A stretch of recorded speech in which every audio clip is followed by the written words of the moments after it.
Welcome to New Hampshire's Business. I'm Fred Coker. This past week, our new governor, Chris Sununu, gave his inaugural speech to the state legislature, and he got into the economy with a robust agenda on that speech. And we're going to take a look quickly at how he began that economic piece of his speech. We talk about our economy. We have workforce issues. There's no doubt. How are we going to retain a stronger workforce here, retain our young workforce, so we can bring in the new jobs and the new businesses and grow the economy?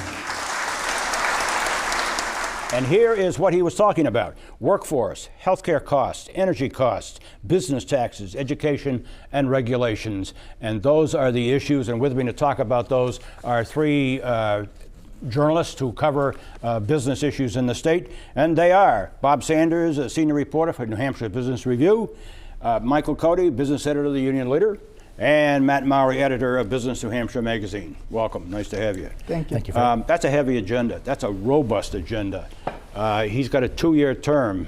There are, as we all know, budget constraints in New Hampshire. Mike, what do you think? Well, the first one he mentioned was workforce.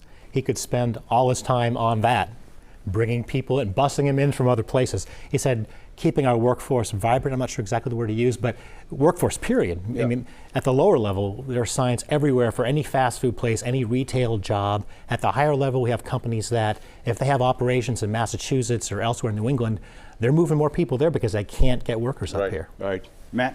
Well, he certainly tapped into the biggest challenge facing businesses, which is the workforce. Their businesses are desperate to get workers in.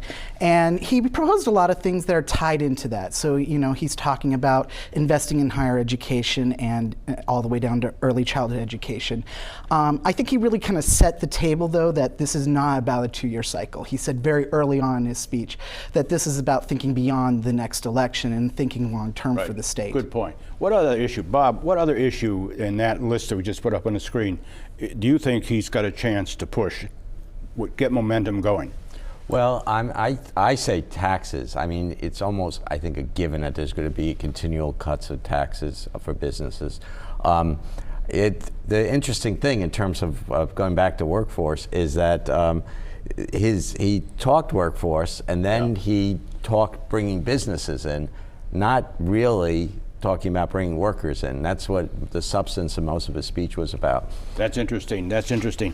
What about the energy issue? It seems like much of his speech was on energy.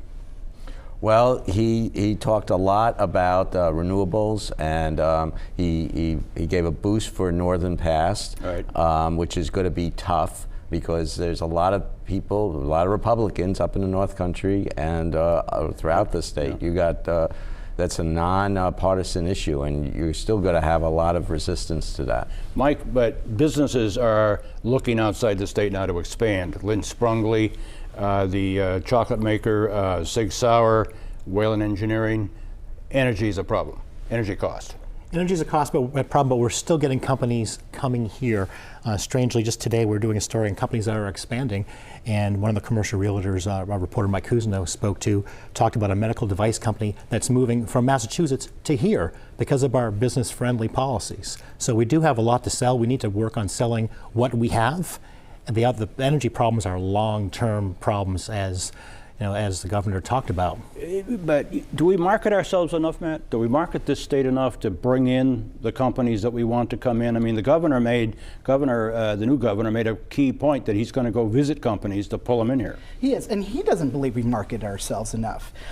He's going to pull the new Division of Economic Development out of the Department of Resources and Economic Development right into the governor's office, reporting directly to him and the executive council. So that's a very clear message that he has had, is that we haven't done enough to market ourselves to businesses. Matt Mowry, business editor of Business New Hampshire magazine, and Bob Sanders of New Hampshire Business Review, and Mike Cody of the Union Leader. We're going to come back in the 8:40 hour, 8:40 this morning, and we're going to continue this discussion with these three journalists on the business issues raised by our new governor, Chris Sununu.